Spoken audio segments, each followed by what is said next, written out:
Hi, it's Stephanie again. Let's discuss 2 Rescuer Child CPR for the healthcare professional and how it is different from 1 Rescuer CPR. The major difference is that when there are 2 rescuers, one rescuer performs 15 compressions instead of 30, and the second rescuer delivers 2 rescue breaths. After 2 minutes, or about 5 cycles of CPR, have the rescuers trade places. First, check scene safety and alert EMS. Don personal protective equipment such as gloves and a mask with a one-way valve. Make sure to use the correct size mask, such as a pediatric one, if it is available. Check for a response by asking the patient if they're all right, placing a hand on the forehead, and tapping them on the collarbone. Look for signs of normal breathing and check for a carotid pulse simultaneously for no longer than 10 seconds.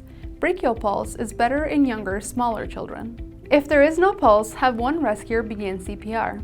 To perform CPR correctly, locate the end of the victim's sternum where the ribs come together on the chest.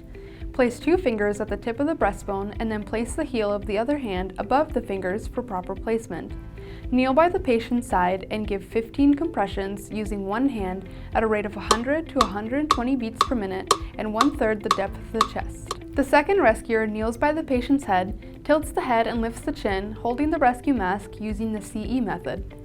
Deliver 2 rescue breaths looking for the rise and fall of the chest. Continue for 2 minutes or about 5 cycles of CPR, and then call out a switch. After the second rescuer delivers 2 rescue breaths, they will walk around to the patient's side and immediately begin compressions.